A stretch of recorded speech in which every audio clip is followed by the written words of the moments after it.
I'm Chris Harris, your instructor. And in this first lecture, I'm going to talk about what research is, and specifically what HCI research is. First of all, let's talk about what research is in a broad perspective. You'll often see things in the news headlines like, latest research proves dance elevates student academic achievement, or something like, new Harvard research proves being yourself at work will make you more successful. You'll also find things like, research shows how top sprinters apply strength, or even, scientists tell you while making your bed is disgusting and bad for your health, which is kind of bizarre. The first thing I want you to note and keep in mind is there's a reason why the headlines are grouped in the way that they have been, because the headlines on the left use the word proof. And hopefully throughout this lecture and by the end of the lecture or the end of the semester, you'll understand why it's bad to use this word in most experimental contexts, because proving something is very difficult. Saying you prove something, it's a very strong, powerful statement. And it just opens up to exceptions, which anyone who you mentioned that you've proven something is going to look for. It's a very strong statement. This one shows how top sprinters apply strength to improve their speed. This means you have some kind of evidence to support something. You're not saying you've proved it. The best way to say something convincingly and where you can actually back it up is like what we see over here on the right. We'll talk about another way on the next slide. Now, what is research? We have a meme here, and it says that scientists say that 82% of people who believe anything you say, if you start the sentence with scientists say. Now, obviously, it's humor, but there's some basis for this humor, and it's actually an indication that research is a word used to add force to a statement or an opinion. So maybe you're arguing with somebody. You're down at the bar, you've had a few, or you're at a party, or you're just at a table with friends, and you're trying to make a point. And when you say scientists say, or research says, or research shows that, and then you add some points to prove your point. So what you're doing is you're trying to rise above conjecture because you're trying to show that the evidence meets the standard. So what you're trying to do is you're trying to use this argument to show that your research is beyond dispute. And really providing this kind of credibility is the main goal of research. You're trying to show that you've done something or you've seen something or you've applied something where you've got some kind of evidence that meets a standard that is above what others believe. But if we think about the word itself, research, it's really got three different definitions, and I'm going to go over each of them. So the first definition of research is that it's a simple exercise of careful or diligent search. Okay, so this could include things like carefully searching your garden to find and remove weeds, or searching a computer to locate all files modified on a certain date. Now, it's not really the true emphasis for what type of research we want to do in this course, in the program, or what most of you will spend your careers doing. It's not just about searching. So let's look at the second definition. The second definition says that we're collecting information on a particular subject. And this can include things like surveying voters to find out and collect information about political opinions. It could be about observing people, interacting with an interface and collecting information about how they interact with it. Now, one way might be the number of times they consulted the manual or clicked the wrong button.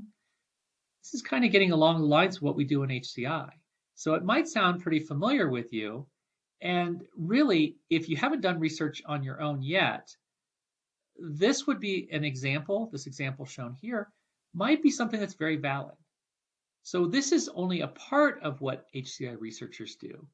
And it's an accurate description of some HCI research, but let's take a look at the third one. So let's take a look at the third definition and see if that has a little bit more to do with what HCI research is about. So the third definition of research says that it's the investigation or experimentation aimed at the discovery and the interpretation of facts. And it's also the revision of accepted theories or laws in light of new facts. There are a lot of things here, and I've highlighted them to try to group them. So the four groups you can see here are facts, theories or laws, discovery, interpretation and revision, and experimentation and investigation. The ones in italics are kind of broad, and we'll cover that in several future lectures. So now we're going to skip over it just for now. But let's take a look at facts. What are facts? Well, really, they're the building blocks of evidence, which is really what we seek when we're trying to do research. We're looking for the evidence of something. For example, we've observed that a user committed 3 errors while entering a command with an interface. Well, that's a fact. But besides the fact, should we also be interested in the context? It's important as well, because when we're analyzing the facts, the context has to be considered, because that gives some kind of grounding to the facts. So let's say, for example, we're looking at the 3 user errors. One thing that we might want to know is, did the user have any prior experience? Was the user a child or a computer expert, or did they have some kind of disability? These things help elucidate the facts to make them relevant to what we're trying to show. So let's take a look here at an example. So researchers observed and counted the errors committed by a group of users interacting with 2 different interfaces over a period of time. So a fact is the users committed more errors with one interface than with the other, so 15% more. But again, we have to consider the context. So why does this difference between the interfaces exist?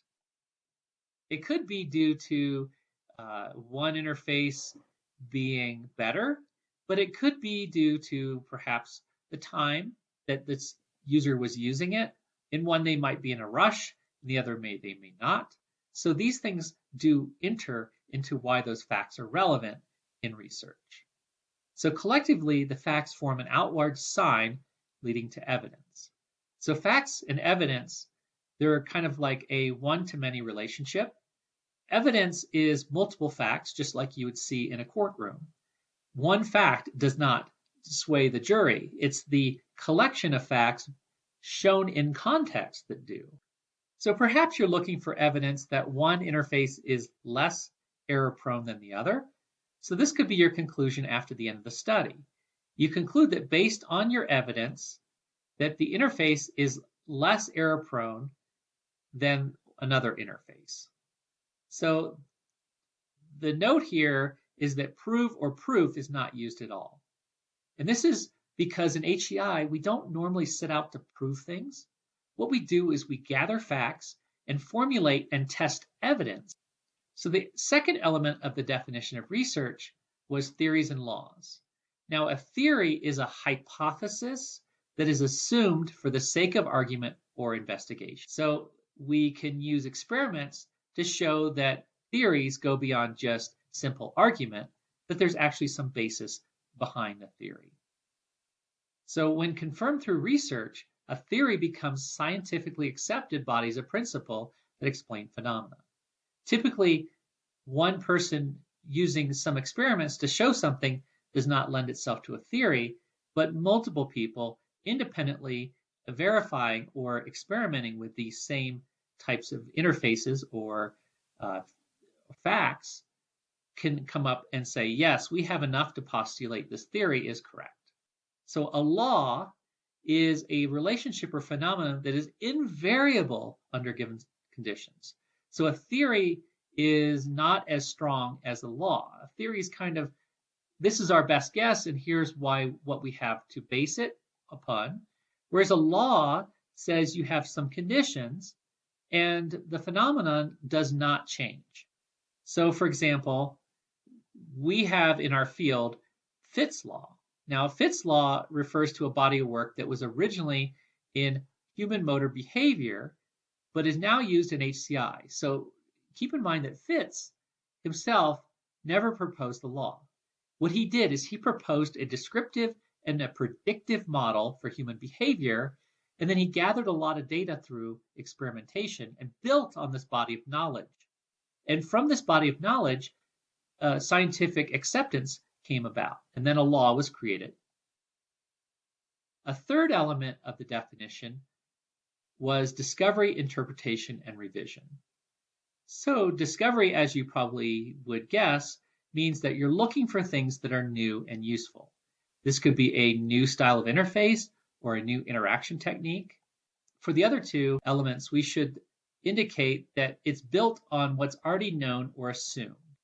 So you're always building upon other researchers' work, always because you need to interpret what is known, and this interpretation part, you will revise and extend the knowledge through your own discoveries. So that is really what the purpose of discovery is about. It's about looking how these three things work together. So after all, this discussion is about research. And I'd say that definition 3 is probably the most relevant to the one that we are using here in this class. This will be the most relevant to what you'll do in graduate school. This will be the most relevant one to what you'll do in industry. And this will be the most poignant or relevant one that you'll use in research itself after graduation. So let's remember that definition 3 says the research is investigation or experimentation aimed at the discovery and interpretation of facts and revision of accepted theories of law in light of new facts.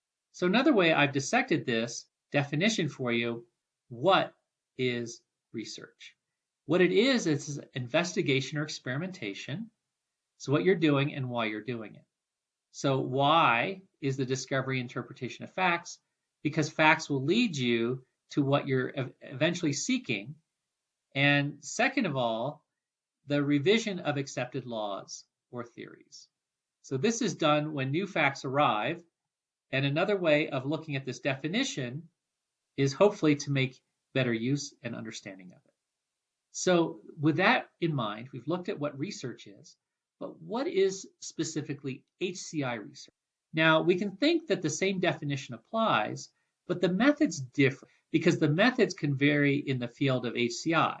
Now, HCI drew from many different disciplines, and so you've got different approaches to addressing problems. So the way that it's done in psychology, in motor theory, in computer science are all different. So what we have to do is we have to look at the types of efforts based on the research contribution. So what are the types of effort that are considered research contributions for HCI? So there's a paper, and you have the link here, talks about the 7 types of research contributions. So let's take a look at them. And these are specific to HCI. So we have empirical design. So in empirical, what you do is you collect data through experimental design surveys, focus groups, and time diaries, sensors, all sorts of different automated means, or ethnography and other means. Another type is to look at artifacts. And these are related to the design and development of new artifacts, which include interfaces, toolkits, architectures, mock-ups, envisionments, computer designs. And this kind of research contribution is often accompanied by empirical data protocol. And this has to do with the feedback and the usage. So how did they do it? And what kind of feedback did they receive? A majority of HCI research will fall into one of these 2 categories.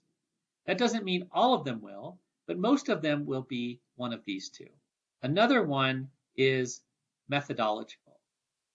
So this is where you have new methods that influence process in research or practice, such as a new method or a modification to an existing method. You can have theoretical contributions like concepts and models, which can be vehicles for thought, and they can be predictive, meaning you're observing some things and you're making a prediction about the future, or descriptive, where you're trying to look at an observation and put together a why or what. So this might be a framework or a conceptual model. You can also contribute with a data set, which is a corpus for the benefit of the research community. It can be a repository benchmark, or it could be actual data. Another one is a survey, which is a review and synthesis of work done in a specific area to help identify trends and specific topics that need more work. And this is also called a systematic literature review. So what this has done is this can help you identify the context of what other research has done and help you identify maybe gaps in the research that has been done so that you can find some ways to advance HCI knowledge. So you're not going to be doing as much research as you see here, just because a systematic review can take months to complete. I see a lot of PhD students doing this as part of their comprehensive exam, where they're trying to show all the knowledge that's been gained so far in a specific research area, and they're trying to apply it towards their own work, look for gaps and so forth. So usually when you're doing some kind of review, you're not going to be doing something as deep as this, but given the nature, you're probably going to make sure that you are not repeating somebody else's work, but you are trying to advance the field. So there's lots of work that can be done to do these kinds of systematic reviews. And really the last one here is you're looking at opinions, which are writings that are seeking to persuade the readers to change their minds about something. Now, often use portions of other types of listed contributions. So, for example, you could see a survey results that try to convince you of something, or in citing different types of experiments and different types of empirical studies and so forth. Now, the final section of this lecture I want to cover, I want to look at the concept of micro and macro HCI. So micro HCI is related to the metrics for evaluating interfaces based on what we call a task-centered model. In this model, task-specific model is where we have specific tasks that can be separated out, quantified, and measured. So, for example, you might be measuring task correctness, the performance of error rate, the time it takes to learn something, how much people remember over a period of time, and user satisfaction. Now, note that these metrics are still often used and well accepted, but task-centered models are a bit outdated, but is still widely used. But keep that in mind that these metrics are only appropriate in situations where the use of a computer or an interface can be broken down into a specific task or set of or group of tasks, which themselves can be measured in a quantitative and discrete way. This means you can objectively measure something that happens, and when you can't, that's what macro HCI is about. So macro HCI, you have these phenomena that interest researchers at a broader level. So they're not easy to measure using existing metrics or methods. So for example, you may have motivation, collaboration, social participation, trust, empathy, and these are all subjective concepts. They're not easy to measure, or even if you do measure them, what does this measurement mean? Because they're so subjective. The issue we have is how do we measure them in a way that can be reproducible? So for example, if we want to find out why people don't use technology, how are you going to make that measurement? This might require some additional thought in terms of maybe interviews. You might have to do some kind of ethnography and so forth. You might have to find new ways of measuring this that are outside the norms of how we typically do HCI research. So here's an example to think about. So with Wikipedia, it's got a ton of articles in English with about 70,000 active contributors who spend their own time, they're not being paid, to contribute by creating and editing different types of Wikipedia entries. So what causes them to do this? And what do they get out of the experience? So task and time performance would not be appropriate measures to use, because they're doing it on their own time and there's some kind of maybe higher calling to do it. This is something that would require another way of thought instead of looking at those metrics we talked about. One way we can look at joy, emotion, a general feeling of community, lower blood pressure. So this example shows there's phenomena that can't be studied in a controlled laboratory setting. And measuring things can be difficult or impossible. So that means you've got to come up with different ways to study the phenomena. So which should you choose, micro or macro HCI? Well, there's no one right way to conduct research in HCI. There's definitely places where micro and macro have their own specific value, and they're definitely appropriate for different situations. So before you decide on your method, you need to know what is your research problem. What are you trying to address? What are you trying to solve? And we'll go over that more in future lectures. So thank you for watching, and I'll see you next time.